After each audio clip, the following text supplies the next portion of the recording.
तो आज का जो क्लास हम लोग स्टार्ट करेंगे बेसिकली भगवान के बारे में। तो भगवान कौन है, कितने भगवान हो सकते हैं, या देवता कौन होते हैं, भगवान कौन होते हैं, देवता या भगवान में क्या फर्क है, और क्या भगवान और देवता का पूजा करना सेम है, इतने सारे शास्त्र क्यों हैं, तो क्या क्या क्वेश्चन है और क्या क्या हम आज जानेंगे, एक ओवरव्यू देखते हैं। तो मैं एक फाइल शेयर कर रहा हूँ आप सबके साथ, फाइल है मैं भी शेयर करता हूँ।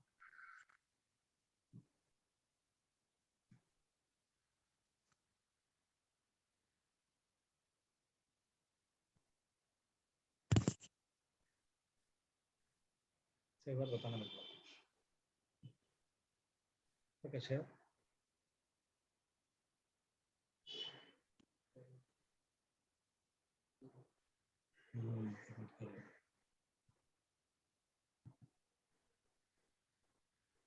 वाह,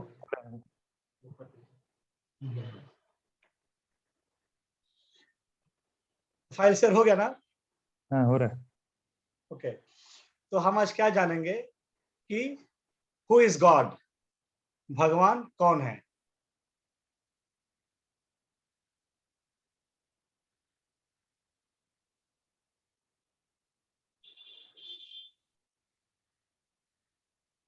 भगवान के इतने सारे अवतार क्या है या कौन है, और इतने सारे स्क्रिप्चर्स क्यों हैं, क्योंकि बेसिकली क्या होता है कि हम बहुत सारे स्क्रिप्चर्स के बारे में जानते हैं। हिंदू के बहुत सारे स्क्रिप्चर्स हैं, और कुछ मुस्लिम्स के भी हैं, और क्रिश्चियन के भी हैं, और हमारे हिंदू में भी बहुत सारे स्क्रिप्चर्स हैं, बहुत सारे स्क्रिप्चर्स हैं। तो कौन सा स्क्रिप्चर्स है, क्या मतलब है, या इतने सारे स्क्रिप्चर्स क्यों हैं, ये हम जानेंगे। आज का जो मेन चीज है, हम लोग ये पढ़ेंगे कि which scriptures should be read in Kaliyuga. हमको कलियुग में कौन सा स्क्रिप्चर पढ़ना चाहिए, क्या भगवान है, अगर है तो भगवान कौन है, भगवान की परिभाषा क्या है, भगवान को हम कैसे पहचान सकते हैं।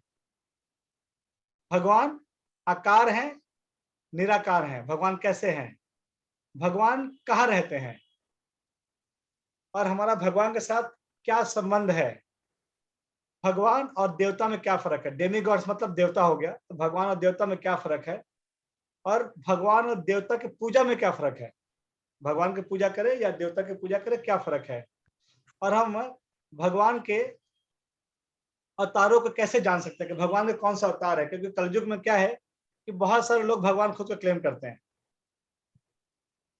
कलयुग में भगवान मतलब खुद बहुत सारे लोग भगवान क्लेम करते हैं कि मैं भगवान हूँ। हम ये जानेंगे भगवान के एक्चुअली अवतार कौन कौन से भगवान का अवतार है, ये हम जानेंगे। तो मैं ये बता दूं कि शायद हो सकता है ये क्लास एक दिन में खत्म ना हो। हम लोग ट्राई करते हैं करने का, क्योंकि टॉपिक बहुत बड़ा है और बहुत सेंसिटिव टॉपिक है। क्योंकि बहुत सारे लोग शायद कुछ देवताओं को मानते होंगे, कुछ अपने अपने हिसाब से हमने भगवान को बना लिया होगा। तो शायद ये जरूरी नहीं है कि आपने जिस भगवान को भगवान माना है मैं उसी का नाम लूँ यहाँ पे। शास्त्र में जो बताया गया है, एज पर शास्त्र के हिसाब से जो होगा मैं वही बताऊंगा आपको। तो पहले हम लोग ये देखते हैं कि स्क्रिप्चर्स क्या हैं, या जो हम बोलते हैं कि इतने सारे पुराण वेद क्या हैं।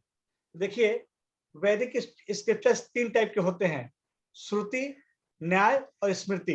पहले के ऊपर में देखिए वैदिक स्क्रिप्चर का तीन टाइप दिया हुआ है, श्रुति, न्याय, स्मृति। श्रुति में 4 वेद और 108 उपनिषद आते हैं। श्रुति में 4 वेद पता है आपको, 108 उपनिषद आते हैं। और न्याय में वेदांत शास्त्र आता है, वेदांत सूत्र आता है, जो कि न्याय शास्त्र कहलाता है, क्या करना चाहिए क्या नहीं करना चाहिए, दैट इज वेदांत सूत्र। स्मृति में बेसिकली क्या आता है, इतिहास। इतिहास मतलब महाभारत, पुराण, रामायण, ये सब स्मृति में आता है। तो इतने सारे शास्त्र क्यों हैं? देखिए इतने सारे शास्त्र हैं हमारे, 6 पुराण, 18 पुराण है हमारे, जैसे मैं बताया अभी 18 पुराण है हमारे। तो इतने सारे शास्त्र क्यों हैं? तो हम इसको समझने के लिए हम लोग ये समझेंगे कि जैसे क्लास 1 का गणित होता है और हाई स्कूल का गणित, तो ये तो बहुत कॉमन है कि अगर क्लास 1 का मैथ्स है और क्लास 10 का मैथ्स है तो दोनों में बहुत फर्क है। तो क्लास 10 का मैथ्स अगर क्लास 1 के मैथ्स को हम बताएंगे तो उसके लिए संभव नहीं है जान पाना। और हम लोग अपनी साधारण समझ से ही समझ सकते हैं कि सबका जो बुद्धि का लेवल है, सबका जो समझ का लेवल है वो अलग अलग है, सबका जो इंटेलिजेंस है वो अलग अलग है। तो वेद व्यास जी ने इतने सारे शास्त्र या पुराण लिखे हैं ना, कि उन्होंने हर बुद्धि के स्तर के लिए शास्त्र लिखे हैं, श्रुति मतलब पुराण लिखे हैं। देखिए 3 टाइप का वो होता है, क्या बोलते हैं, गुण होता है हमारा, सतोगुण, रजोगुण, तमोगुण। तो शास्त्र उसी के हिसाब से लिखा गया कि कौन सा मनुष्य सतोगुण में है वो सतोगुणी शास्त्र पढ़ेगा, जो मनुष्य तमोगुणी है तमोगुणी शास्त्र पढ़ेगा, और जो रजोगुणी है रजोगुणी शास्त्र पढ़ेगा। और इसके ऊपर भी एक आता है, उसको बोलते हैं शुद्ध सतोगुण, उसके लिए भी शास्त्र बनाया गया है। तो ये शास्त्र के अलग अलग लेवल हैं, ऐसा नहीं है कि आई मीन ये शास्त्र एक ही लोगों के लिए। अभी हमको कौन सा शास्त्र पढ़ना चाहिए, हमारा शास्त्र, हमारा जो समझ क्या है, हमको क्या शास्त्र पढ़ना चाहिए, इसके लिए हम कोई भी शास्त्र नहीं पढ़ सकते हैं। अगर पढ़ेंगे तो मिसगाइडेड होंगे, क्योंकि शास्त्र हमारे बुद्धि के हिसाब से हमको वो शास्त्र पढ़ना चाहिए। और ये बुद्धि का, जैसे जैसे मैं बताऊं आपको कि आपका तबीयत खराब है या हमारा तबीयत खराब है, तो अपने मन से हम दवाई नहीं ले सकते हैं, हमको डॉक्टर के पास जाना होता है, डॉक्टर से बात करना होता है, डॉक्टर हमको देख के बताता है कि क्या दवाई लेना चाहिए, और फिर प्रिस्क्रिप्शन देता है हमारे को, और वो प्रिस्क्रिप्शन लेके हम दुकान पर जाकर दवाई ले सकते हैं। ठीक उसी प्रकार हमारे बुद्धि का जो स्तर है, हमारे जो गुरु हैं, हमको गुरु के पास जाके समझना चाहिए कि हमारा बुद्धि का स्तर क्या है। हमारा बुद्धि का सतोगुण होगा, तो हमें गुरु सतोगुणी पुराण पढ़ने का ज्ञान देंगे। अगर रजोगुणी है तो रजोगुणी, और तमोगुणी है तो तमोगुणी। तो इसके लिए इतने सारे शास्त्र हैं कि बुद्धि के इंटेलिजेंस के लेवल के हिसाब से हमको शास्त्र ग्रहण करना चाहिए, अदरवाइज हम कंफ्यूज हो जाएंगे। देखिए 6 पुराण सतोगुणी के लिए है, 6 पुराण रजोगुणी के लिए, 6 पुराण तमोगुणी के लिए है। तो कौन सा पुराण किसके लिए है, यहाँ पे हम एक छोटा सा एग्जांपल ऐसे हमने बना कर रखा हुआ है, तो आप समझ सकते हैं कि सब पुराण सबके लिए नहीं है। अगर आप पढ़ेंगे तो आप कंफ्यूज होंगे। जैसे मैं बताता हूँ आपको, अगर आप तमोगुणी पुराण लेंगे तो उसमें लिखा हुआ है कि तमोगुणी बहुत अच्छा है। अगर आप तमोगुणी पुराण पढ़ेंगे तो उसमें दिया हुआ कि तमोगुणी बहुत अच्छा है, लेकिन अगर आप रजोगुणी पुराण पढ़ेंगे तो उसमें दिया हुआ कि तमोगुणी अच्छा नहीं है। और अगर आप सतोगुणी पुराण पढ़ेंगे तो उसमें दिया हुआ कि रजोगुण भी अच्छा नहीं है। अगर आप शुद्ध सतोगुणी पुराण पढ़ेंगे तो उसमें यह दिया हुआ है कि सतोगुणी जो पुराण है वो भी अच्छा नहीं है। यानी वेद व्यास ने क्या किया कि आदमी का लेवल धीरे धीरे बढ़ाने के लिए इतने सारे पुराण लिखे। अगर मान लीजिए मैं बताऊं आपको कि किसी को ड्रग्स लेने का हैबिट है, तो किसी को ड्रग्स बिना नहीं चलने वाला है, तो डॉक्टर क्या करता है, उसका ड्रग्स छुड़ाने के लिए सामने से उसको ड्रग्स देता है ताकि उसका ड्रग्स छूट जाए। लेकिन क्या करता है, डोज कम कर देता है। और 100 ग्राम डोज पहले लेता था, उसको ठीक है काम करो, अगर आप 90 ग्राम डोज लो, फिर उसको 90 से 80 फिर 70, ऐसे करते करते उसका ड्रग्स को छुड़ा देता है।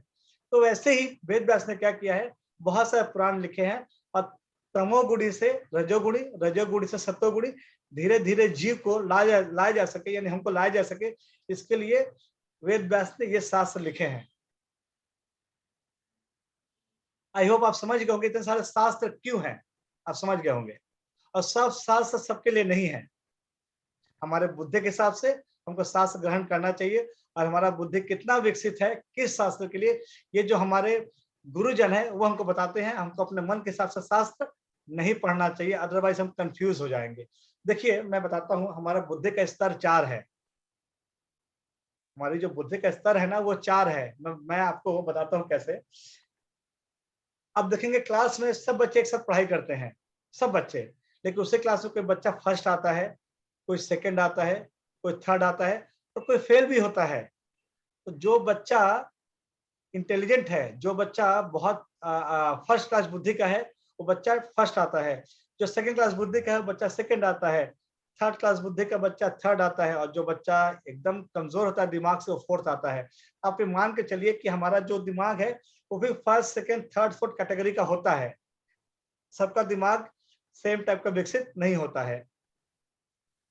पहले के जमाने में क्या होता था, मैं बताऊं आपको कि राजा नगर में ढिंढोरा पिटवाते थे, कोई चोरी मत करो, कोई डाका मत डालो, अगर कोई चोरी किया डाका डाला उसको सजा मिलेगा। तो जो फर्स्ट क्लास बुद्धि के लोग थे वो सुन के समझ जाते थे, वो सुनते थे और समझ जाते कि नहीं, चोरी करेंगे तो राजा पकड़ेगा और सजा देगा, फिर वो चोरी नहीं करते थे। वो हो गए फर्स्ट क्लास के लोग जो सुन के समझ गए। एक बार इसके बाद आता है सेकंड क्लास के लोग, वो सुन के नहीं समझते, उनको देखना होता है।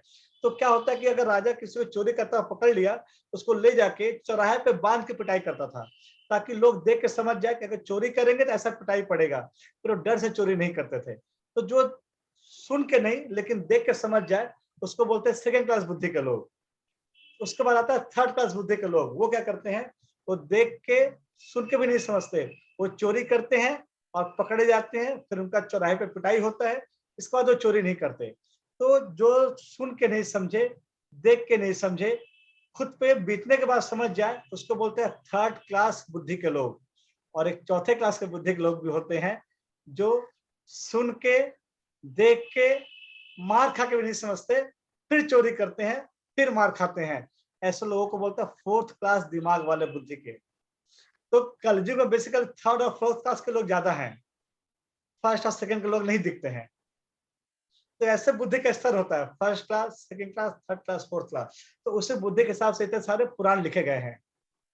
आई होप आप समझ गए होंगे इतने सारे पुराण क्यों हैं, इतने सारे शास्त्र क्यों हैं, वेद व्यास ने क्यों लिखा था इतने सारे पुराण और शास्त्र।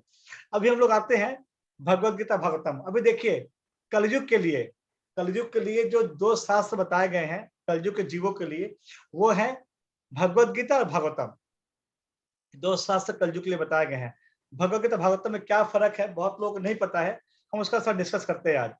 भगवत गीता में जो स्पीकर थे वो भगवान कृष्ण थे, और भागवतम में जो स्पीकर थे वो सुखदेव गोस्वामी महाराज थे। सुखदेव गोस्वामी महाराज जो कि वेद व्यास के पुत्र थे।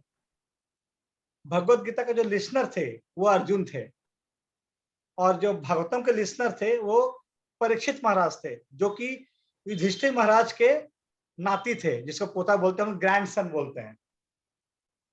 भगवत गीता बोला गया था कुरुक्षेत्र में, युद्ध के मैदान में अर्जुन कंफ्यूज हो गए थे, कृष्ण ने उनको भगवत गीता का ज्ञान दिया था।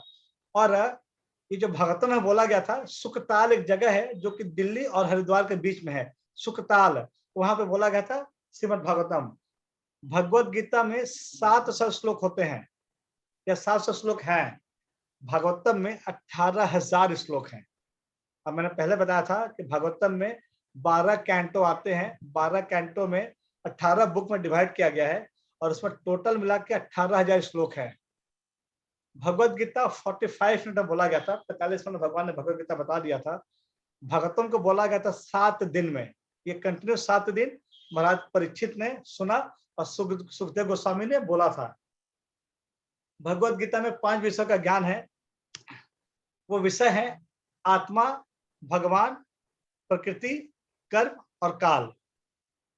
भागवतम में 10 विषयों का ज्ञान है, और 10 विषय क्या क्या है, और 10 विषय है creation of universe, creation of nature and creature, creation of cosmic यानी ये ब्रह्मांड का सर्जन, भगवान के द्वारा रक्षण, production by God, inspiration of origin, changes of Manu, भगवान का विज्ञान, God's science, return back to God head, अपने घर वापस चले जाना, लिबरेशन यानी मुक्ति, और अल्टीमेट शेल्टर, अल्टीमेट शेल्टर मतलब हमारा परम आश्रय। तो भागवतम में 10 विषयों का ज्ञान है, भगवत गीता में इन 5 विषयों का ज्ञान है। देखिए भागवतम में भगवान ने क्या किया है, भागवतम भगवान ने क्या किया है, भगवतम को बेसिकली भागवतम अंडर है पुराण आता है। पुराण मतलब क्या होता है, पुरावे के साथ, यानी एग्जाम्पल के साथ। तो कलयुग के जो मनुष्य हैं, हम लोग बिना एग्जाम्पल के नहीं समझ पाते हैं। अगर बोला जाए कि अगर हमसे पूछा जाए कि आपका आइडियल कौन है, आप किसका आदर्श मानते हैं, हमने आदर्श कुछ और बनाकर रखा हुआ है। लेकिन पहले के टाइम में अगर लोगों से पूछते थे कि आपका आदर्श कौन है, तो उनका आदर्श होते थे कृष्ण भगवान या गोविंद। अभी जैसे जैसे टाइम बीतता गया, कृष्णा से भगवान जो आदर्श है वो चेंज हो गया। उसके बाद आदर्श कौन हो गए, देव ऋषि, नारद, ये सब हमारे आदर्श बन गए। इसके बाद और टाइम चेंज हुआ, तो फिर हम लोग ऋषि मुनियों का आदर्श मानने लगे। और थोड़ा टाइम चेंज हुआ, फिर हम लोग नेताओं का आदर्श मानने लगे। नेता जो महात्मा गांधी हो गए, जवाहरलाल नेहरू हो गए, हम इनको आदर्श मानने लगे। आजकल के टाइम में हम आदर्श किसको मानते हैं, हीरो हीरोइन को। उनके जैसे कपड़े पहनते हैं, उनके जैसे बाल कटवाते हैं, उनके जैसा अपने आप को दिखाने की कोशिश करते हैं, उनका दिनचर्या फॉलो करते हैं। शाहरुख खान रात को 3 बजे 4 बजे सोता है, हम भी 3-4 बजे सोते हैं। वो रात भर जगता है, हम भी रात भर जगते हैं। और रात भर बहुत पार्टी करते हैं, मस्ती करते हैं, हम भी रात भर पार्टी मस्ती करते हैं। हम हमारा आजकल जो जो हमारा आइडियल होता है वो शाहरुख खान, अमिताभ बच्चन, ऋतिक रोशन, सलमान खान, गोविंदा, हम यहाँ पहुंच गए। तो सोचिए हम गोविंदा से गोविंदा तक आ गए, हमारा क्या स्टैंडर्ड गिर गया। तो पुराण में क्या है ना, बेसिकली पुराण में जो जो जो भगवत गीता का सार है वही पुराण में भी है, लेकिन उसको मतलब पुरावे के साथ, एग्जाम्पल के साथ। जैसे अगर बोला जाए एक राजा था, तो राजा का एग्जाम्पल क्या था, युधिष्ठिर महाराज से। वो कैसे राजा थे, वो कैसे राजा थे, उन्होंने वो कितने बजे सो के उठते थे, वो क्या दिनचर्या था, वो कैसे अपने प्रजा का रक्षण करते थे, ये एग्जाम्पल था। अब देखिए हम लोग बेसिकली क्या होता है, हम लोग बोलते हैं कि हम प्रोग्रेस कर रहे हैं, कलयुग में हम प्रोग्रेस कर रहे हैं। तो आज से ज्यादा नहीं, हमारे दादाजी के दादाजी के दादाजी के दादाजी सोने के प्लेट में खाते थे। इसके बाद टाइम आगे बढ़ा, फिर लोग चांदी के प्लेट में खाने लग गए। इसके बाद लोग तांबा या पीतल के प्लेट में खाने लग गए। इसके बाद स्टील के प्लेट में खाने लग गए। स्टील मतलब एक लोहा का एक रूप होता है, स्टील का प्लेट, उसमें खाने लग गए।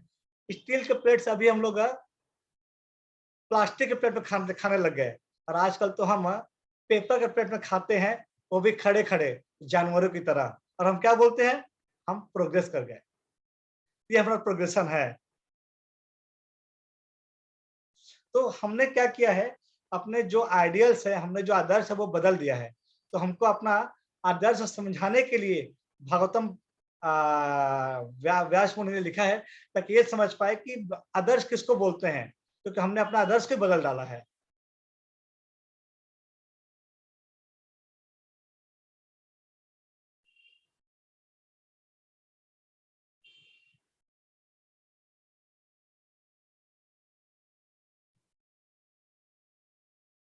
तो ये 10 विषयों का ज्ञान भागवतम में है और ये 5 विषय का ज्ञान भगवत गीता में है।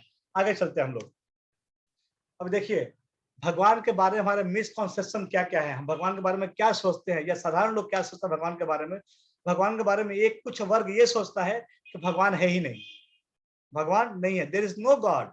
कुछ लोग ये सोचते हैं कि भगवान निराकार है, यानी भगवान के हाथ पर कुछ नहीं है, भगवान निराकार है, ऐसे है भगवान। और कुछ लोग क्या सोचते हैं, भगवान निराकार है, अवतार लेते हैं साकार रूप में और फिर से निराकार बन जाते हैं। मतलब क्या हो गया कि भगवान एक प्रकाश है, वो राम बन के आए, कृष्ण बन के आए, नरसिंह बन के आए और वापस से वो निराकार हो गए। कुछ वर्ग ये सोचता है कि कोई भी तपस्या करके भगवान बन सकता है। कुछ लोग ये सोचते हैं कि भगवान ऊपर यानी स्वर्ग में रहते हैं, अवतार लेते हैं, धरती पे आते हैं, कुछ अपना काम वाम करते हैं, राक्षसों को मारते हैं और फिर से स्वर्ग में चले जाते हैं। कुछ लोग ये सोचते हैं कि सारे अवतार विष्णु से आते हैं, अपना काम करके वापस विष्णु में चले जाते हैं। तो बहुत कम लोग ये जानते हैं, वेरी लेस पीपल ये जानते हैं कि भगवान कौन है, क्या भगवान है या नहीं है, अगर है तो कहाँ है, या भगवान को कैसे पहचान सकते हैं। ये बहुत बड़ा बात है, बहुत बड़ा सब्जेक्ट है जिसको हम आज डिस्कस करने वाले हैं।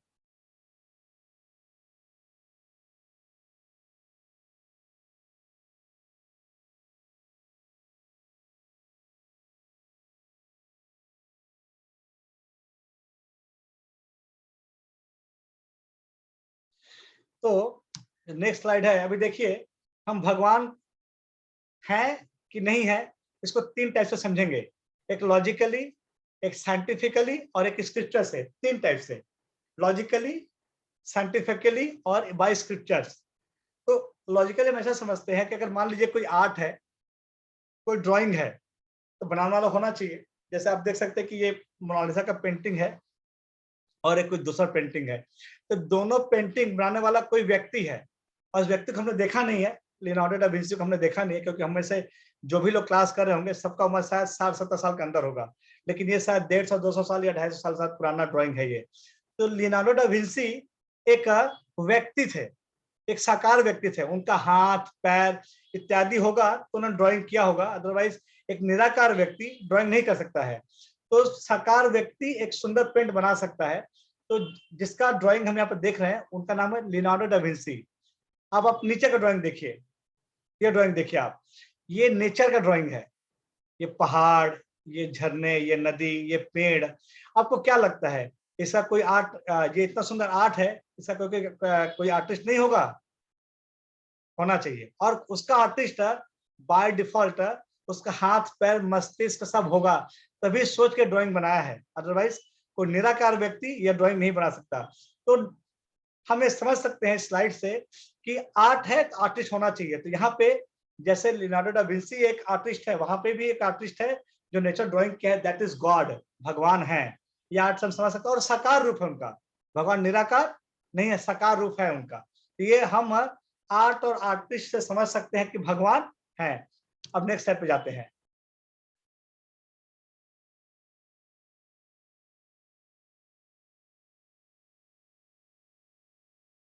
देखिए नेक्स्ट स्लाइड में कुछ अरेंजमेंट है, आप देख सकते हो ऊपर में कुछ मधुमक्खी है।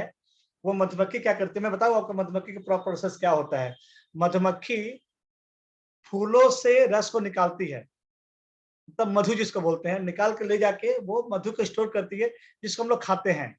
अब देखिए प्रोसेस क्या है। हम ह्यूमन बीइंग इस मधु को यूटिलाइज करते हैं, लेकिन ना जो मधु निकाल के ले जाती है, जो बी जो मधुमक्खी लेके जाती है, वो मधुमक्खी का एक ग्रुप होता है। उसमें से कुछ मधुमक्खियां क्या करती हैं कि कुछ मधुमक्खियां फूलों से रस निकाल के ले जाती हैं, कुछ मधुमक्खियां जो मधु का छत है वो डिजाइन करती हैं, बनाती हैं, वो डिजाइन करते बनाती हैं। कुछ उसमें होल करती हैं ताकि मधु का रस उस होल में इकट्ठा किया जा सके। कुछ उसको साफ करती हैं, क्लीन करती हैं, ताकि उसमें साफ साफ जगह रहे जिसमें कि वो जो मधुमक्खी रस लेके आ रही है उसमें रख सके। अब कुछ मधुमक्खी उसमें ला के रस को इकट्ठा करती है। इकट्ठा करने के बाद कुछ मधुमक्खी उसको ढक देती है वापस। तो देखिए ये मधुमक्खी का जो ग्रुप है कितना सुंदर तरीके से अरेंज करता है, कितना बेहतर तरीके से अरेंज करता है। और हम ह्यूमन बीइंग लोग उस मधुमक्खी को निकाल के फिर यूटिलाइज करते हैं। तो इतना सुंदर अगर अरेंजमेंट कोई कर रहा है, इसके पीछे कोई तो अरेंज करने वाला होगा। हम तो नहीं कह सकते कि नहीं कोई अरेंजमेंट नहीं किया है, अपने आप मधुमक्खी कर रही है। कोई ना किसी तो ये डिसाइड किया होगा ना कि हाँ भाई ये मधुमक्खी का ग्रुप ये काम करेगा, ये काम करेगा, और ये ग्रुप ये काम करेगा। तो सोचिए अगर कोई अरेंज करने वाला है तो ये क्या साकार व्यक्ति नहीं होगा, जिसके हाथ पैर होने चाहिए, जिसका दिमाग होगा, कोई तो होना चाहिए।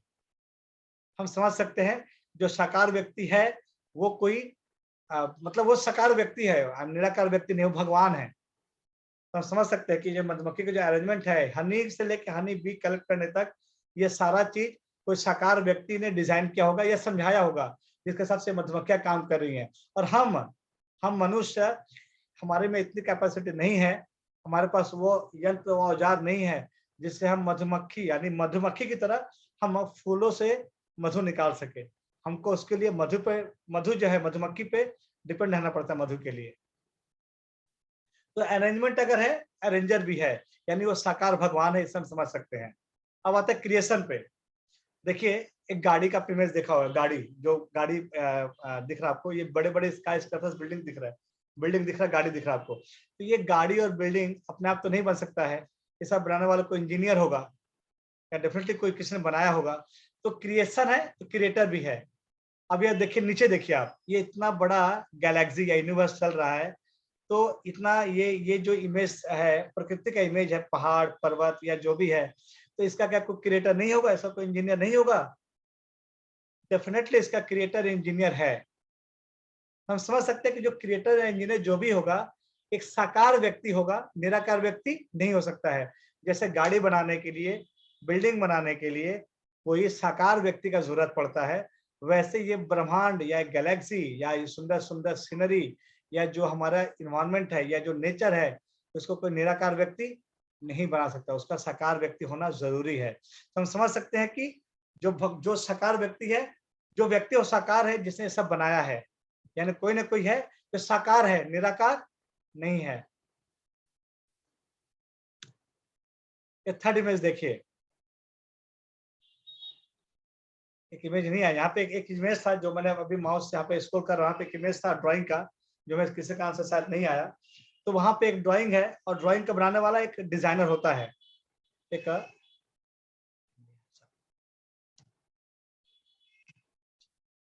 ये देखिए आ गया, सॉरी, डिजाइन है तो डिजाइनर है। जैसे ये पेड़ का आपने देखा होगा फोटो, ये किसने डिजाइन किया है और डिजाइनर सामने बैठा हुआ है, वो डिजाइन कर रहा है।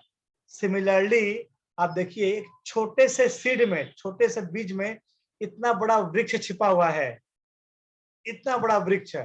तो क्या इस वृक्ष के पीछे या इस इतना छोटे सीड में इतना बड़ा वृक्ष आता है, या ये कॉन्सेप्ट किसी का डिजाइन किया नहीं होगा? अब इमेजिन करिए ना कि एक छोटे से बीज में, सीड में इतना बड़ा पेड़ निकल के बाहर आता है।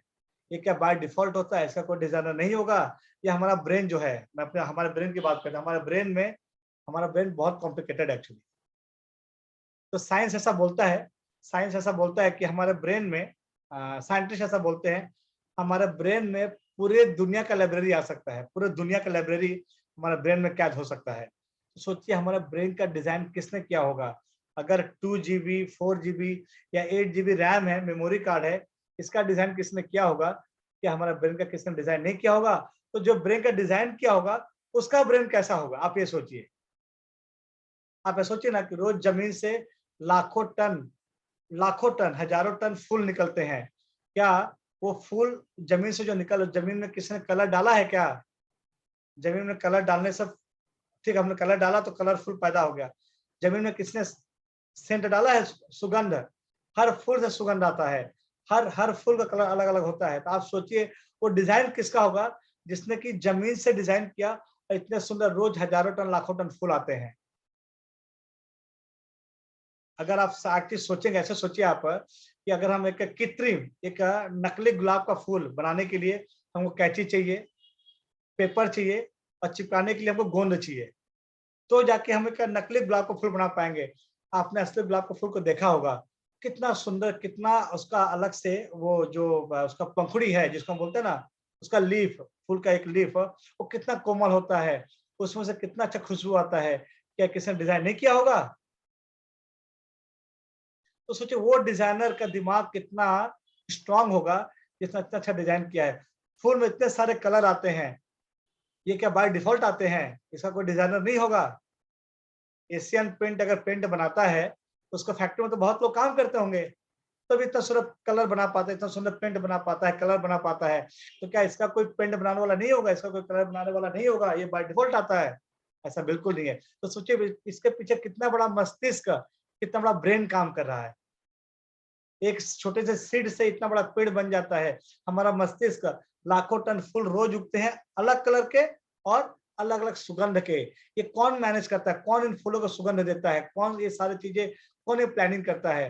तो डेफिनेटली इसके पीछे कोई साकार व्यक्ति या साकार दिमाग होगा, निराकार व्यक्ति नहीं हो सकता है। तो हम समझ सकते हैं कि इसके पीछे कोई साकार व्यक्ति है।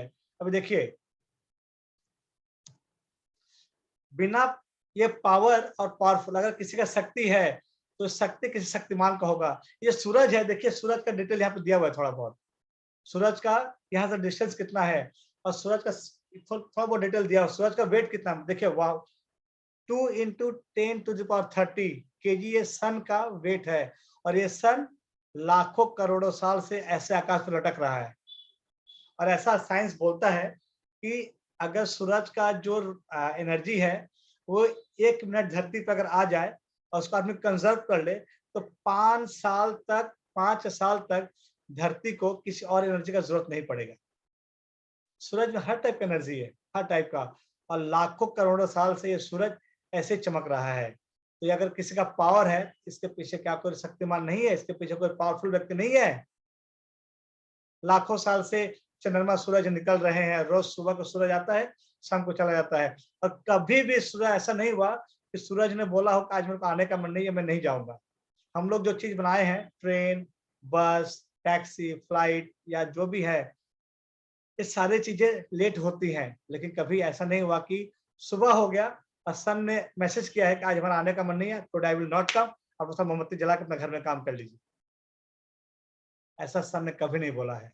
तो सोचिए इतना पावर है सन में, या इतना पावरफुल, आई मीन कोई चीज है, कैसे इसके पीछे कोई व्यक्ति का हाथ नहीं होगा? ये बाय डिफॉल्ट चल रहा है इतने सालों से। हम समझ सकते हैं कि शक्ति है तो शक्तिमान भी है, और वो साकार व्यक्ति है, निराकार व्यक्ति नहीं है। अब देखिए, अब हम समझेंगे, अगर रूल है तो रूल मेकर भी होना चाहिए। जैसे गाड़ी चलती है अपने अपने, आई मीन हमने देखा होगा कि गाड़ियां लेफ्ट से जाती हैं, कोई गाड़ी राइट से जाता है, तो लेन बनाया हुआ गाड़ी का आने जाने के लिए। स्कूल कॉलेज जाने के नियम है, ऑफिस जाने के नियम है। तो नियम बनाने वाला कोई है, रूल है तो रूल मेकर भी है। ऐसा नहीं है कि अगर गाड़ी अपने आप ऐसे ऐसे अपने आप चली जाएंगे, ऐसा बिल्कुल नहीं है। तो गाड़ियां बनाने वाला जो रूल मेकर है, दैट इज ट्रैफिक पुलिस या ट्रैफिक कंट्रोलर रूल बनाता है। स्कूल चलाने के लिए स्कूल में कितने बजे आना है, क्या ड्रेस पहनना है, स्कूल में कितने बजे छुट्टी होगा, कितने बजे का लंच ब्रेक होगा, कितने टाइम का पीरियड्स होगा, किस पीरियड्स में क्या पढ़ाया जाएगा, ये सारे स्कूल एडमिनिस्ट्रेटर तय करते हैं। तो रूल और रूल मेकर दोनों साकार हैं। तो आप देखिए, नीचे देखिए, प्रकृति का नियम क्या है, कोई एप्पल गिरेगा तो नीचे गिरेगा। न्यूटन ने ये चीज बताया हमारे को। दिन और रात, ये कई हजार कई लाखों साल से दिन और रात अपने टाइम पे होते आ रहे हैं। ये रूल है, प्रकृति का नियम है। तो क्या इसको बनाने वाला कोई नहीं होगा? न्यूटन ने हमको बताया। एक बार न्यूटन, आपको सब पता होगा स्टोरी, न्यूटन बगीचे में बैठे हुए थे, तो ऊपर से एप्पल गिरा। न्यूटन को दिमाग में आया, एप्पल नीचे क्यों गिरा, ये एप्पल ऊपर क्यों नहीं गया? तो न्यूटन ने हमको लॉ ऑफ ग्रेविटी बताया, गुरुत्वाकर्षण का सिद्धांत न्यूटन ने बताया हमारे को। न्यूटन ने बताया हमारे को, खोज मतलब ऐसा नहीं कि वो उन्होंने नया लागू किया। तो ये जो ग्रेविटेशनल फोर्स है, ये पहले भी था, ग्रेविटी पहले भी था, बट न्यूटन ने बताया। ऐसा नहीं कि न्यूटन ने इसको लागू किया, इसको जारी किया। तो प्रकृति को जो नियम है वो पहले भी थे और आज भी हैं, और डेफिनेटली अगर नियम है तो नियम बनाने वाले भी जरूर होंगे। और नियम बनाने वाला जो होगा वो निराकार व्यक्ति नहीं हो सकता है, साकार व्यक्ति होना पड़ेगा उसके लिए। तो हम समझ सकते हैं, तो रूल है, रूल मेकर भी है। एक बार क्या होता है,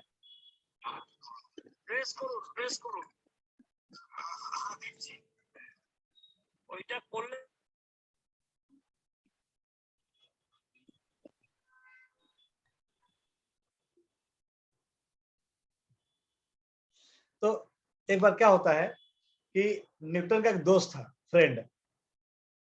तो न्यूटन ना, एक्चुअली न्यूटन वो था, क्या बोलते हैं, न्यूटन वाज मतलब न्यूटन भगवान को मानता था। न्यूटन भगवान को मानता था। उसका एक दोस्त था न्यूटन का, वो भगवान को नहीं मानता था। वो वैसे बोलते कि नहीं नहीं सर, सारी चीजें बाय डिफॉल्ट आ गई हैं, भगवान कुछ नहीं होते हैं, बिग बैंग थ्योरी, ये सब जैसा कॉन्सेप्ट था। तो न्यूटन को बहुत बुरा लगता था कि उसका दोस्त इतना अच्छा है बट भगवान को नहीं मानता। तो न्यूटन ने क्या किया, एक बार अपने दोस्त को अपने घर में इनवाइट किया लंच पे, और उसने एक नकली सोलर सिस्टम अपने घर में, इलेक्ट्रिकल जो चार्ज करने पे कोई 10 मिनट चलता था, अपने घर पे बना कर रख दिया। तो उसका दोस्त लंच ब्रेक में आया, लंच के टाइम में अपने दोस्त के घर आया, न्यूटन के घर आया देख खाने के लिए। तो न्यूटन ने उसको बोला कि आओ भैया, आओ बैठ के खाना खाते हैं। तो उसका नजर, उसका जो दोस्त का नजर था, अचानक से वो जो इलेक्ट्रिकल सोलर सिस्टम था उससे पड़ा। बोलता वाह, तो बहुत सुंदर है। तो न्यूटन बोला क्या चीज? बोला ये जो आपने बताया ना सोलर सिस्टम जो बनाया है बहुत सुंदर है। तो न्यूटन ने बोला कि नहीं, मैंने तो नहीं बनाया। तो बोला कि अरे अरे, ये सोलर सिस्टम जो अभी चल रहा है इलेक्ट्रिकल, जो तुमने तुम्हारे घर में रखा हुआ है, तो तुमने नहीं बनाया? तो नहीं, तो तुम्हारे किसी फैमिली फ्रेंड ने बनाया होगा। नहीं नहीं, कोई नहीं, मैं अपने आप आ गया। तो उसका दोस्त बोला कि नहीं, अपने आप नहीं आएगा, किसने तो बना कर रखा होगा, तुमको शायद पता नहीं चलेगा। बोलते नहीं, मैं बोल रहा हूँ ना अपने आप आ गया, कोई नहीं बनाया है। अरे नहीं प्लीज, तुम पता करो, तुम्हारे घर में वाइफ बीवी बच्चे से पता करो, तो बना कर रख के गया होगा। पर नहीं, मैं बोलता हूँ ना कोई नहीं बना के गया है, या अभी नहीं था, अपने आप आ गया। उसका दोस्त नाराज हो गया। न्यूटन का दोस्त बोलता तुम घर में बुला के बेइज्जती कर रहे हो क्या, मजाक कर रहे हो मेरे साथ, ये अपने आप आ जाएगा, तुम पागल समझते हो क्या मेरे को? तो न्यूटन बोला उसको कि आर यू श्योर कि अपने आप नहीं आएगा? बोला हाँ श्योर, अपने आप नहीं आएगा। बोला कि दोस्त, अगर ये छोटा सा इलेक्ट्रिकल सिस्टम या छोटा सा ब्रह्मांड, जो ये जो सोलर सिस्टम है, ये अपने आप नहीं आएगा। ये पूरा यूनिवर्स चल रहा है, इतने साल से मेंटेन है, हर प्लैनेट हर 30 टाइम पे हो रही है, ये क्या कोई मेंटेन नहीं करता है? ये बाय डिफॉल्ट आ गया। उसका दोस्त हाथ जोड़ के न्यूटन को प्रणाम किया, और तब से वो भी भगवान को मानने लग गया। तो यही चर्चा कर रहे थे कि सारे जो प्रकृति के नियम है, सारे जो रूल्स है, इनको भी कोई बनाने वाला है, ये अपने आप नहीं चल रहे हैं। तो डेफिनेटली वो साकार व्यक्ति है, निराकार निराकार व्यक्ति नहीं है, जिसको कि हम देख नहीं सकते अपनी आंखों से। उसके लिए एक अलग आंख चाहिए। अभी देखिए, वापस हम समझते हैं कंट्रोल और कंट्रोलर। जैसे सीएम और पीएम है, आप देख रहे हैं कि नरेंद्र मोदी जी हैं और एक चीफ मिनिस्टर अरविंद केजरीवाल जी हैं। ये दोनों एक दिल्ली चलाते हैं, एक देश को चलाते हैं। इन्होंने कुछ नियम बनाए हैं और वो पूरे देश को और एक राज्य को कंट्रोल करते हैं। आप ये देख सकते हैं इमेज में। और एक दूसरा इमेज है, उसमें देख सकते हैं आप रिच एंड पुअर, कुछ गरीब है, कुछ धनी लोग हैं। और एक आप इमेज देख रहे हैं कि हमारा जो सोलर सिस्टम वो आप देख रहे हैं। और एक इमेज आप देख रहे हैं सैटेलाइट का। अभी आप देखिए सैटेलाइट का इमेज देखिए आप। ये सैटेलाइट जो आकाश में या जो प्लैनेट के आसपास जो घूम रहे हैं, इसको कंट्रोल करने के लिए बहुत सारे साइंटिस्ट नासा के कंट्रोल रूम में या हमारा जो इसरो है उसके कंट्रोल में बैठे हुए हैं, जो कंट्रोल कर रहे हैं। ये हमको पता है कि अगर कंट्रोल नहीं करेंगे तो वो जो सैटेलाइट है वो गिर जाएगा और फिर काम नहीं करेगा, सब कुछ तहस-नहस हो जाएगा।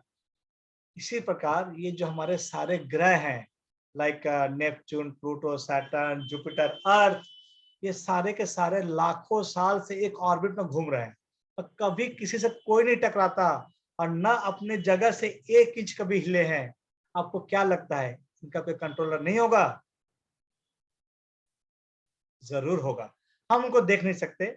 जैसे गांव से कोई व्यक्ति आता है, गांव से कोई व्यक्ति शहर में आया मान लीजिए, और वो देख रहा है कि ट्रैफिक का लाइट अपने आप 5 मिनट रेड हो गया, 5 मिनट के लिए ग्रीन हो गया और 5 मिनट के लिए येलो हो गया। तो आदमी क्या सोचता है, अरे वाह, खुद ही खुद अपने आप हो रहा है। तो सोचेगा ना वो देख के कि अपने आप ग्रीन, रेड, येलो तीनों हो रहा है। लेकिन उसको नहीं पता ये चीज कि कोई एक छोटे से रूम में, कंट्रोल रूम में, जो बगल में ही बैठा है, लगा हुआ है, वहां से चीजों को कंट्रोल कर रहा है। सिमिलरली ये सारी चीजें कहीं ना कहीं से कंट्रोल हो रही हैं, इसको हम नहीं देख पा रहे हैं। दैट डजंट मीन कि कंट्रोलर नहीं है, ऐसा इसका मीनिंग बिल्कुल नहीं है। अब सोचिए ना, कितने सारे लोग गरीब होते हैं, कुछ अमीर होते हैं, कुछ मोटे होते हैं, कुछ पतले होते हैं, कुछ बहुत सुंदर होते हैं, कुछ बहुत कुरूप होते हैं। किसी का बचपन से हाथ नहीं है, कोई बचपन से बीमार है। ये सारी चीजें कौन डिसाइड करता है, किसको क्या शरीर मिलना है, किस परिवार में जन्म लेना है? ये सारा चीजें कोई ना कोई तो कंट्रोल करता होगा, उसको हम नहीं देख पा रहे हैं। दैट डजंट मीन कि वो नहीं है। कंट्रोल अगर होता है तो कंट्रोलर भी है। तो हम समझ सकते हैं वो कंट्रोलर को निराकार व्यक्ति नहीं होगा। इसके पीछे बहुत बड़ा दिमाग चलता है, इसके पीछे बहुत बड़ा ब्रेन चलता है और इसके पीछे कोई भी बिग बैंग थ्योरी का नहीं है। क्योंकि बिग बैंग थ्योरी क्या बोलता है? बिग बैंग थ्योरी ये बोलता है कि एक ब्लास्ट हुआ और ये सारी चीजें बन गई। तो आप एक चीज बताइए, आपने कभी कोई किसने एक्सपीरियंस किया है क्या कि कभी कोई ब्लास्ट हुआ और कोई चीज बन गया? कि ऐसा हुआ कि चलो एक ब्लास्ट हो बाबा गया और 2-3 मकान बन गया, बोल 2-3 फ्लैट बन गए, 2-3 बिल्डिंग बन गया, ऐसा कभी सुना आपने? जब ब्लास्ट होता है तो हम पहला क्वेश्चन क्या पूछते हैं? कितने लोग मरे हैं? हम नहीं पूछते ब्लास्ट हुआ क्या, हाँ ब्लास्ट हो गया, तो कितना बिल्डिंग बन गया, ऐसा कभी नहीं पूछते। और सेकंड क्या है, हम ये पूछते हैं कि ब्लास्ट किसने करवाया। अगर ब्लास्ट होता भी है, करवाने वाला कोई ना कोई होता है। तो दो चीज है, ब्लास्ट में कभी कोई चीज बनता नहीं है और ब्लास्ट अगर होता भी है, कोई ना कोई करवाने वाला होता है। ये बिग बैंग थ्योरी नहीं है, ये बिग ब्रेन थ्योरी है। आप ये समझिए किसी का कितना बड़ा ब्रेन है इसके पीछे, जो सारी चीजें इतनी सिस्टमैटिक वे से करोड़ों साल से कंट्रोल करता आ रहा है। तो कंट्रोल हो रहा है तो कंट्रोलर भी है, और कंट्रोलर एक साकार व्यक्ति है, निराकार व्यक्ति नहीं है। और ये सारी बातें हम क्या कर रहे हैं अभी हम लॉजिकली समझ रहे हैं कि भगवान है या नहीं है। तो ये हमारा जो हमने डिस्कस किया, ये 6-7 पॉइंट्स हम समझ सकते हैं कि भगवान है या कोई साकार व्यक्ति है जो सारी चीजें कर रहा है, ये बाय डिफॉल्ट नहीं चल रही है। अब हम ये समझेंगे कि साइंटिफिकली क्या बोलता है, साइंस क्या बोलता है। देखिए मैं बताऊं आपको, बहुत सारे साइंटिस्ट भगवान को मानते हैं, बहुत सारे साइंटिस्ट हैं जो भगवान को मानते हैं। उनमें से हम 2-3 साइंटिस्ट के यहाँ पर डिस्कस करेंगे। और जो साइंटिस्ट भगवान को नहीं मानते, वो जाहिर नहीं करते बट भगवान को भी मानते हैं। ऐसा कोई साइंटिस्ट नहीं है जो भगवान को नहीं माने, बट वो हाँ वो जाहिर नहीं करते। तो कुछ साइंटिस्ट ऐसे हैं जो कि उन्होंने माना है कि भगवान, जैसे न्यूटन है। न्यूटन बोलते थे the sun, the moon and all the stars are working because of an extraordinary intelligent mind and not through any human design system. यानी कोई जीव ये चीज नहीं चला रहा है, ये कोई बड़ा पावर है, बड़ा इंटेलिजेंट माइंड है जो चला रहा है। और ये managed by a supreme Lord himself. ये न्यूटन का कथन है। सुप्रीम लॉर्ड यानी परम ईश्वर इसको नियंत्रित कर रहे हैं, मैनेज कर रहे हैं, ऐसा न्यूटन ने बताया हमारे को। तो साइंटिफिकली न्यूटन ये कहते हैं कि भगवान हैं। और देखिए आइंस्टाइन क्या बोलते हैं, the law of nature are being guided by a physical form that is a God, they cannot work themself. यानी ये जो लॉ ऑफ नेचर है, ये सुबह होना, शाम होना, रात होना, सारे फूलों का खिलना, फलों का आना, हर कंट्री में। देखिए मैं और बहुत अच्छा चीज बताऊं आपको। देखिए ये आप सोचिएगा कभी कि भगवान ने जो डिजाइन किया है, डिजाइन का सोचिए ऐसा कि गाय, काऊ और हम लोग हैं, बहुत सारे भगवान ने जीव बनाए हैं। आप किसी भी कंट्री में चले जाइए, जो गाय होती है ना, गाय, किसी भी कंट्री में चले जाइए, आपने कभी नहीं सुना होगा कोई गाय नॉनवेज खाती है। आप इंडिया में देख लीजिए, जापान में चले जाइए, अमेरिका में चले जाइए, चीन में चले जाइए, रोम में चले जाइए, किसी भी कंट्री में चले जाइए, कहीं भी चले जाइए, गाय को पता है उसको नॉनवेज नहीं खाना है। आप किसी भी कंट्री में चले जाइए, चाहे वो जापान, अमेरिका, लंदन, कोई भी हो, हर कंट्री में जो कुत्ता होता है या जो बाघ होता है, वो कुत्ता और बाघ नॉनवेज ही खाते हैं। आप उनको कुछ ना भी ट्रेन कर लीजिए। तो सोचिए, कुत्ते को पता है हमको मांस वांस खाना है, गाय को पता है कि वेज खाना है। ये डिजाइन किसने किया है, ये समझदारी किसने भरी है उसमें। सिर्फ हम मनुष्य ऐसे हैं, हमको नहीं पता हमको क्या खाना है, हम कुछ भी खा लेते हैं। हमको non veg, veg, I mean सांप, कॉकरोच, चिकन, मटन, अंडा, कुछ भी खाते हैं हम, हमको नहीं पता क्या खाना है। लेकिन आप देखेंगे ना कि हमारे जो दांतों का बनावट है, गाय का दांत का बनावट, हिरन उसका दांत का बनावट, क्या एक बकरी का दांत का बनावट, हमारा दांत का बनावट सेम है। और इस दांत का बनावट जो टीथ की बात कर रहा हूं मैं, जो दांत का बनावट है, उसके हिसाब से हमको वेज खाना चाहिए। लेकिन हम सबसे कंफ्यूज जानवर हैं, जिसको नहीं पता क्या खाना चाहिए। हम सब खाकर ट्रायल करते हैं, हम नॉनवेज भी खाते हैं, हम वेज भी खाते हैं, अपने हिसाब से हमने लॉजिक बनाकर रखा हुआ है कि हमको क्या खाना चाहिए, और लॉजिक हमारे पास है उसके लिए। लेकिन शास्त्र ऐसा बताता है कि हमारे जो शरीर का डिजाइन है, हमको वेज खाना चाहिए, नॉनवेज नहीं खाना चाहिए। तो आइंस्टाइन का हमने एग्जाम्पल ले लिया। अब देखिए रामानुजन, ये बहुत बड़े मैथमेटिशियन थे, आप में से बहुत लोग जानते होंगे इनको। उन्होंने क्या बोला, an equation has no meaning for him until it shows the form of God.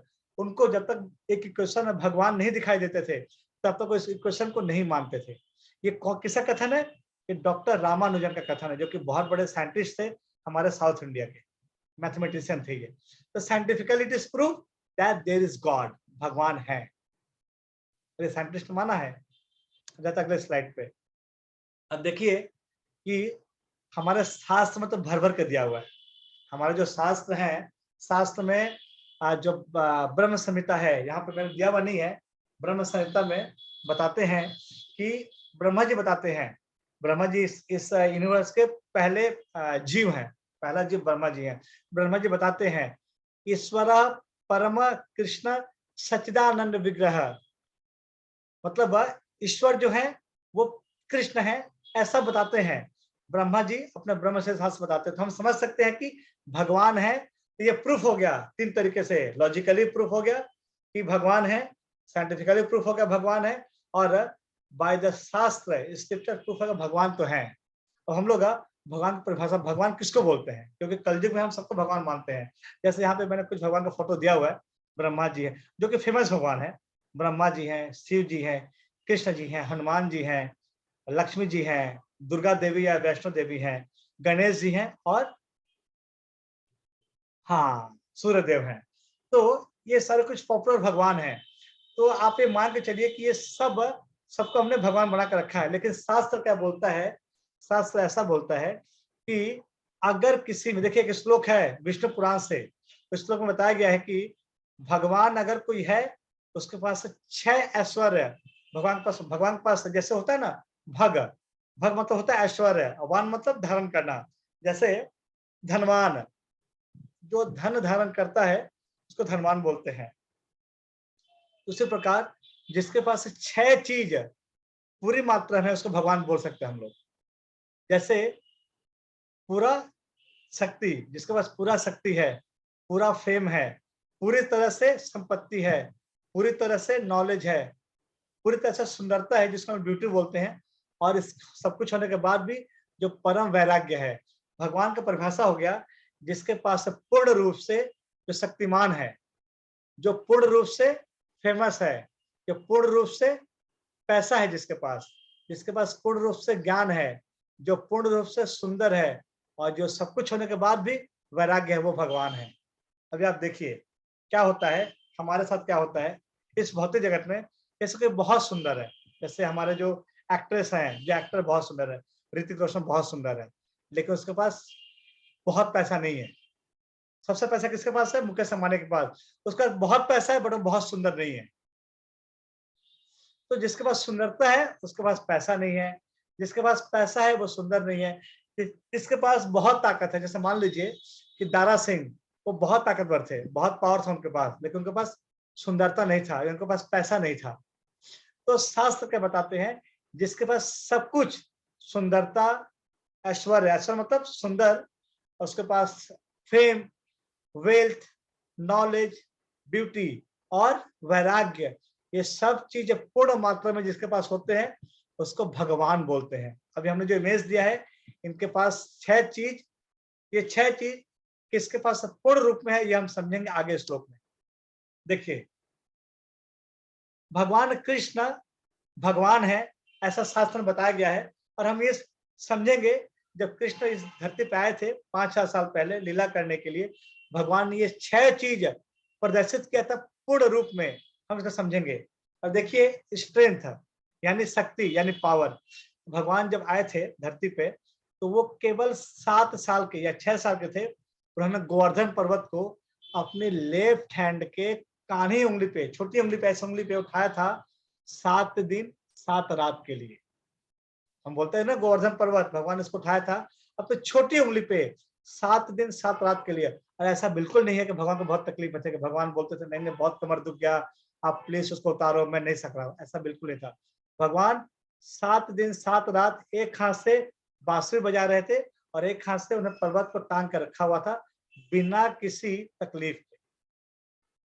भगवान जब पैदा हुए थे, भगवान कृष्ण जब अवतार लिए थे धरती पे, उन्होंने 6 दिन में पूतना राक्षसी को मारा था।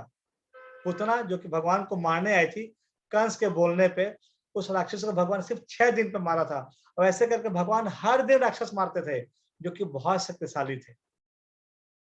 वृत्तासुर, उसके बाद बकासुर, उसके बाद अघासुर, बहुत सारे राक्षस थे। भगवान को जिन्होंने भगवान ने उनको मजाक मजाक में मार दिया था। और ये जो गोवर्धन पर्वत जो देख रहे हमने भगवान उठाया था, ये पर्वत 11 किलोमीटर लंबा था और 20 किलोमीटर ऊंचा था। ये पर्वत 20 किलोमीटर ऊंचा था।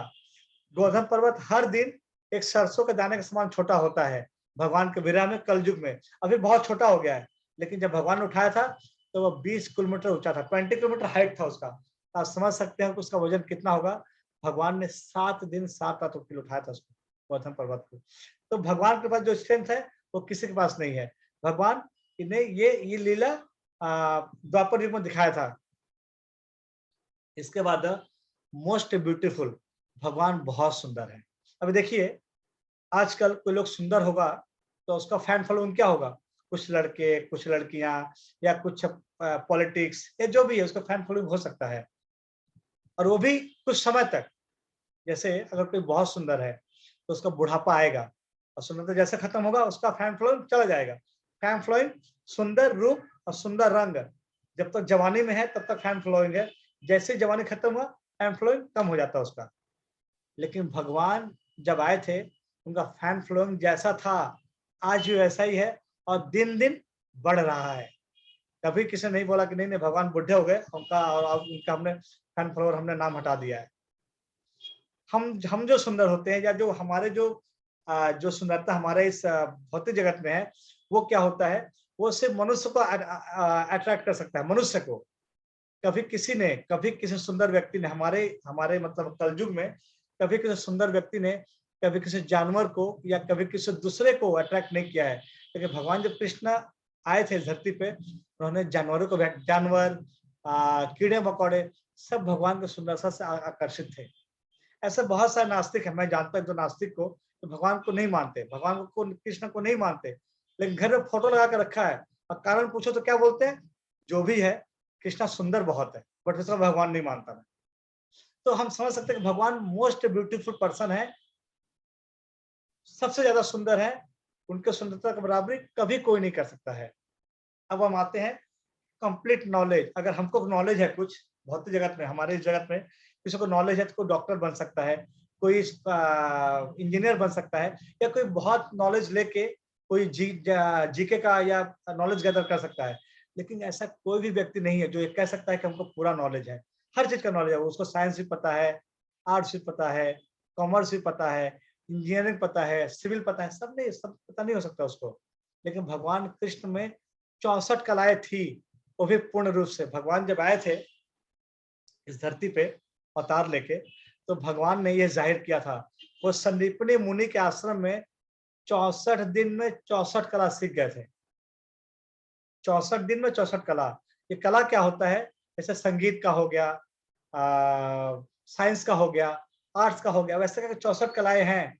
भगवान कृष्ण ने 64 कला 64 दिन में सीख लिया था, और ये सारा नॉलेज उन्होंने अर्जुन को भगवत गीता के रूप में दिया था जब जरूरत पड़ा युद्ध के मैदान में। और देखिए ये भगवत गीता का नॉलेज है, आज से 5000 साल पहले दिया गया था, और आज तक इसका जवाब, इसका तोड़ कोई नहीं है। भगवान ने जैसा दिया था आज भी चल रहा है, और आने वाले हजारों साल तक भगवत गीता का ज्ञान चलता रहेगा, हमको मार्ग दिखाता रहेगा। और इसका कोई री एडिशन, रिवीजन कभी नहीं आया है। आप समझ सकते हैं भगवान ने क्या ज्ञान दिया था अर्जुन को, जो आज तक कैरी ऑन है, आज तक चलता आ रहा है। तो भगवान को कंप्लीट नॉलेज है, भगवान सब कुछ जानने वाले हैं। ये हम इस स्लाइड में हमने समझ गया एग्जांपल से। अब हम बात करते हैं फेम की। आई मीन आदमी होता है ना फेमस, कोई कितना फेमस हो सकता है। अगर मान लीजिए कि हमारे कंट्री में अगर मान लीजिए कि कोई एक्टर है, कोई क्रिकेटर है, तो जैसे सचिन तेंदुलकर, मैं उसका बहुत बड़ा फैन था, लेकिन मैं सचिन का फैन हो सकता हूँ, लेकिन ऐसा नहीं है ना सचिन का फैन चेकोस्लोवाकिया में, ब्राजील में होंगे, ऐसा लोग जानते होंगे बट फैन नहीं होंगे। तो फेमस कोई कितना भी है, उसका लिमिटेशन है फेमस होने का, कोई सब जगह फेमस नहीं हो सकता है। भगवान कृष्ण तीनों लोकों में और इस लोकों के लोक के बाहर भी फेमस है। और आज भी देखिए भगवान का फेम इतना है कि जैसे हम लोग चोरी करें अगर, हमको बहुत मार पड़ेगा, और हमको लोग चोर पता नहीं क्या क्या नाम से बुलाएंगे।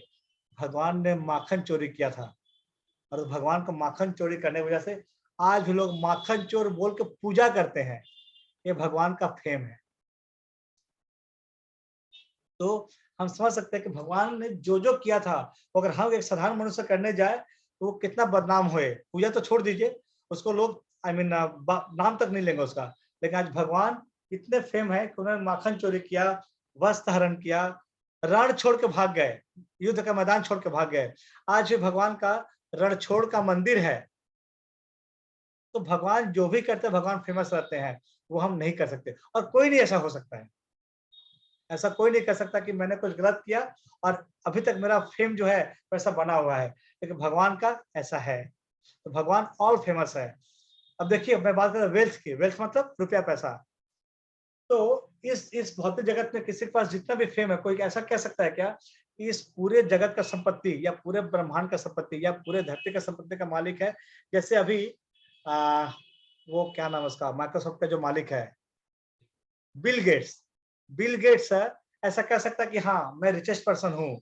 बेन जोसेफ जो कि अमेजन का मालिक है, वो कह सकता है रिचेस्ट पर्सन हूँ। लेकिन क्या वो कह सकता है क्या कि पूरे धरती का संपत्ति का मालिक मैं हूँ? ऐसा नहीं कह सकता है। तो हमारा अगर अगर कोई मालिक होता भी है तो कितने साल के लिए? 15 साल, 20 साल, 25 साल, 50 साल, मैक्सिमम 60 साल के लिए। उसका और उसका जो नंबर 1 पोजीशन है वो चला जाता है। क्योंकि बिल गेट्स था, कहीं मुकेश अंबानी, कहीं बेन जोसेफ, कभी वॉरेन बफेट, लोग सब चेंज होते रहते हैं। भगवान कृष्ण जब इस धरती पे आए थे द्वारका लीला में, उन्होंने दिखाया था कि उनकी 16,108 वाइफ थी, बीवियां थी, पत्नियां थी, और हर पत्नी के लिए अलग अलग महल बनवाया था, फ्लैट नहीं, महल। 16,108 जो पत्नी थी, 16,108 पत्नी के प्रत्येक पत्नी से 10-10 बेटी बेटा, सॉरी 10-10 बेटा और एक-एक बेटी थी।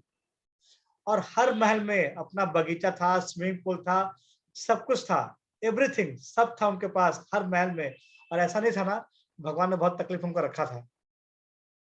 भगवान 16,108 महल में 16,108 अपनी रानियों को रखे थे, 11-11 बच्चे। आप सोचिए भगवान के पास कितना वेल्थ होगा कि इतने अच्छे से मेंटेन कर पा रहे थे। और ऐसा भी नहीं है भगवान ने बैंक से लोन लिया था। हम लोग तो क्या है कि अगर कोई जरूरत पड़ जाए फ्लैट खरीदने का तो बैंक से लोन लेकर फ्लैट खरीदते हैं। भगवान ने कोई लोन भी नहीं लिया था। तो और मैं एक्चुअली बताऊं आपको कि द्वारका था वो इतना संपन्न था, इतना आई मीन ऑपुलेंस था द्वारका में, कि द्वारका में 3,80,00,000 टीचर थे। 3,80,00,000 टीचर थे पढ़ाने के लिए। आप आइडिया करिए कितने स्टूडेंट होंगे वहां पे। भगवान का ऐसा बड़ा राज्य था। तो भगवान का स्ट्रेंथ, ब्यूटीफुल, भगवान का नॉलेज, फेम और वेल्थ, ये सब हमने जानने का भगवान से मतलब भगवान ने ये सारा लीला बताया था हमारे को। भगवान पास ये सब कुछ पूर्ण मात्रा में है।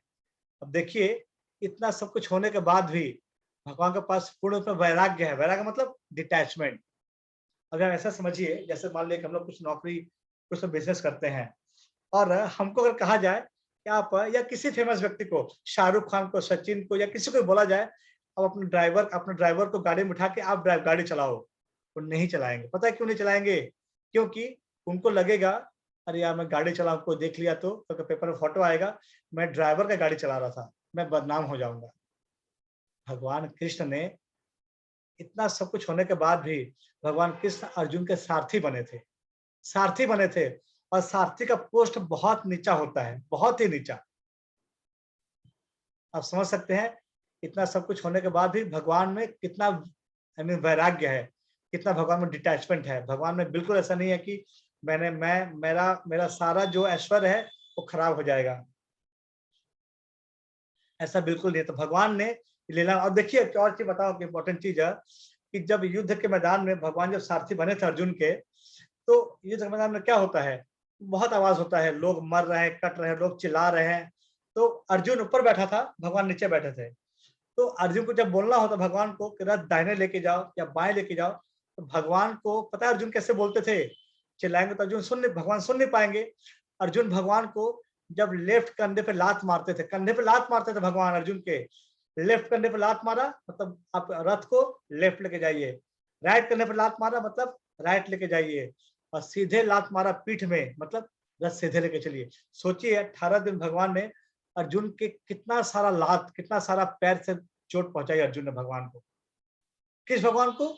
जिसको इतना सब कुछ है, वो भगवान ने अर्जुन को 18 दिन, अर्जुन का 18 दिन भगवान ने लात खाया। हम खा पाएंगे कभी? कभी नहीं। सोचिए भगवान में कितना वैराग्य है। ये 6 चीज पूर्ण रूप से भगवान कृष्ण में है। हमको कृष्ण के भगवान मानना चाहिए। बाकी पूरे शास्त्र में किसी के पास भी ये 6 चीज पूर्ण रूप में नहीं है। अगर शिव जी के पास, मैं एग्जांपल बताता हूँ, शिव जी के पास बहुत वैराग्य है, उनके पास पूर्ण रूप से संपत्ति नहीं है, उनके पास पूर्ण रूप से नॉलेज नहीं है। जब भगवान कृष्ण जब गीता का नॉलेज दे रहे थे तब भगवान शिव समाधि में थे। भगवान शिव का समाधि कई कई युगों तक चलता है। लेकिन जैसे ही भगवान कृष्ण गीता के ज्ञान देना चालू किया, भगवान मतलब शिव जी अपने तपस्या से बाहर आए और पार्वती जी को बोले कि पार्वती देखो आज भगवान बहुत अच्छा ज्ञान देने वाले हैं अर्जुन को, और इस माध्यम से पूरे ब्रह्मांड के जो लोग हैं वो सब ज्ञान ले पाएंगे। और उस ज्ञान को शिव, ब्रह्मा, देवता सबने ग्रहण किया भगवान कृष्ण से। भगवान कृष्ण का ज्ञान, वेल्थ, ब्यूटीफुल स्ट्रेंथ और फेम, ये सब कुछ किसी से मैच नहीं करता है। और इसके बाद भी भगवान में बहुत वैराग्य है।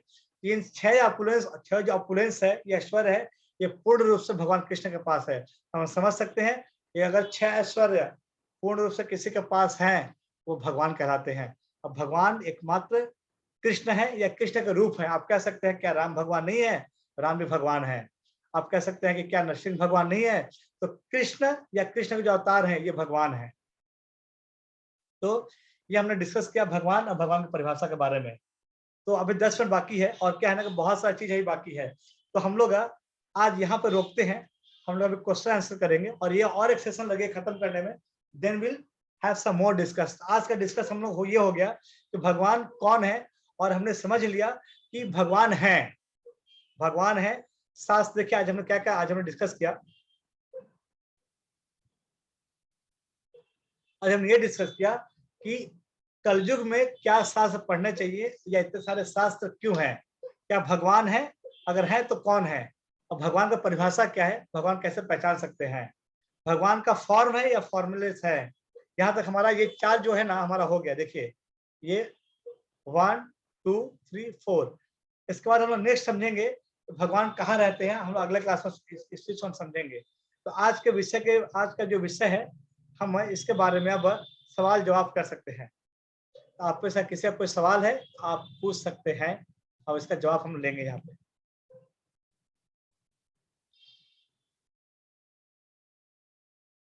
आप लोग अनम्यूट करके सवाल पूछ सकते हैं, जैसे कोई भी सवाल है यू कैन आस्क आज के विषय के संबंधित।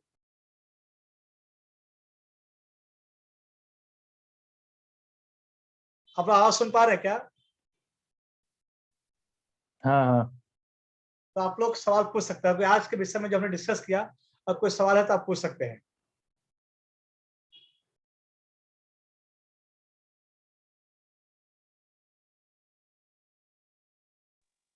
हम लोग बहुत समझदार है, एक बार में समझ जाते हैं हम क्या बोलना चाह रहे हैं। माता जी हरे कृष्णा। হ্যাঁ, হরে কৃষ্ণ প্রভুজি। माता जी কেমন আছেন? এই তো ভালো আছি। বলুন খুব মাতা জি। খুব ভালো লাগলো শুনে ক্লাস। আর বলছিলাম কি যে প্রভুজি একটু ওই বৈরাগ্যটা সম্বন্ধে যদি একটু বলেন, বৈরাগ্যটা। एक्चुअली माता जी वैराग्य वैराग्य वैराग्य ব্যাপার আমি এটা বাংলায় বলছি। আচ্ছা মাতা জি হিন্দিতে বুঝতে পারবেন আপনি? হ্যাঁ হ্যাঁ হ্যাঁ, हिंदी হিন্দি। बिकॉज অনেক অনেক লেসন हिंदी আছে, আমি হিন্দিতে হ্যাঁ বলছি। হিন্দিতে तो বলুন। क्या है ना, वैराग्य किसको बोलते हैं कि सब कुछ होते हुए भी भगवान के पास बहुत, सोचिए ना कि भगवान के पास पूर्ण, भगवान इस पूरे ब्रह्मांड के, इस ब्रह्मांड के और कई करोड़ ब्रह्मांड के स्वामी है भगवान।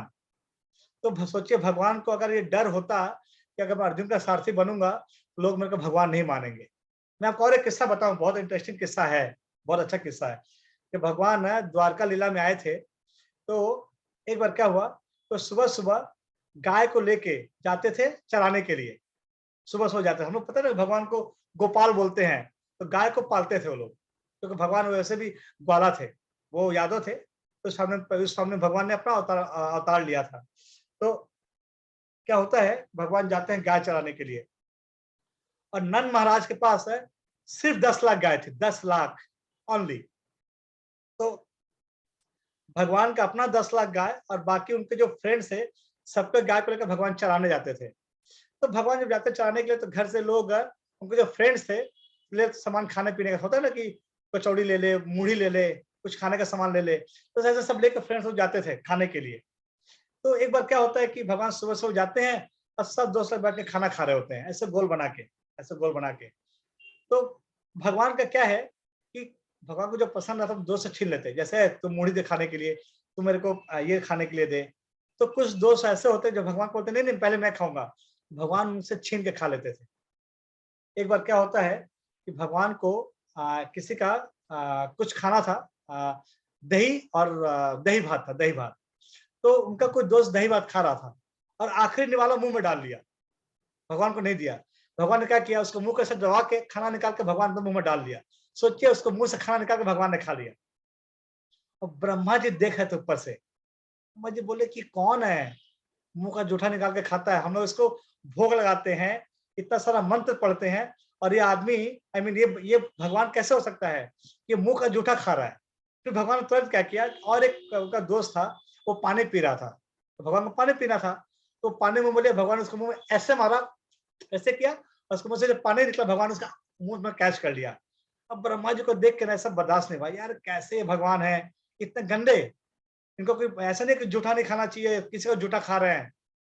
ये सब देख के ना ब्रह्मा जी कंफ्यूज हो गए कि भगवान है कोई, आई मीन ये कोई आई मीन बहुरूपिया है, तो भगवान तो इतने गंदे नहीं हो सकते हैं। हम लोग भगवान को भोग लगाने के लिए कितना मंत्र पढ़ते हैं, कितना सब जतन करते हैं कि भगवान खुश हो, या भगवान जूठा खा रहे मुंह से निकाल निकाल के। तो ब्रह्मा जी ने क्या किया कि भगवान को टेस्ट करने के लिए, भगवान को परीक्षा लेने के लिए जितने गाय थी सबको ब्रह्मा जी ने उठा लिया अपनी अपनी माया से, अपनी योग माया से।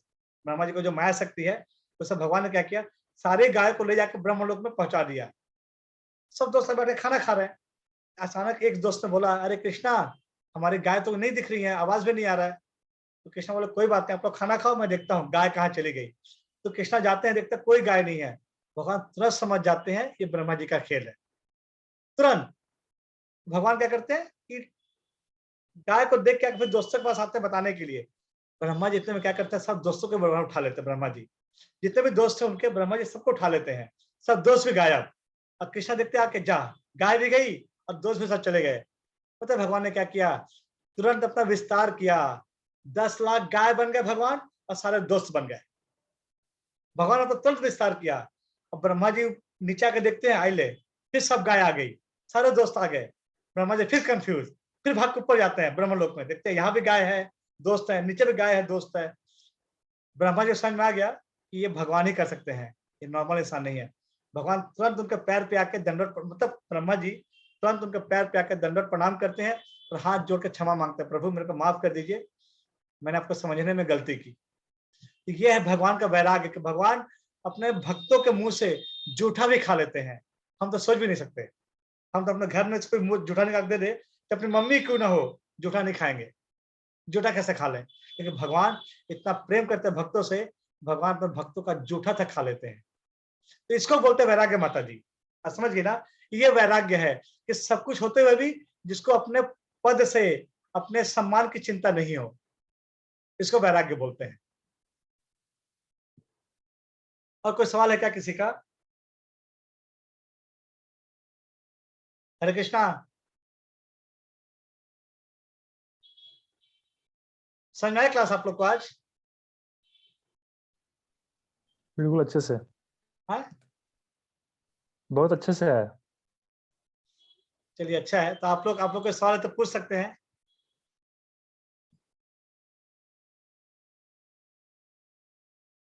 तो मैं क्या समझू, कोई सवाल नहीं है? सारा सवाल, सारा जवाब मैंने दे दिया क्या आप लोग को?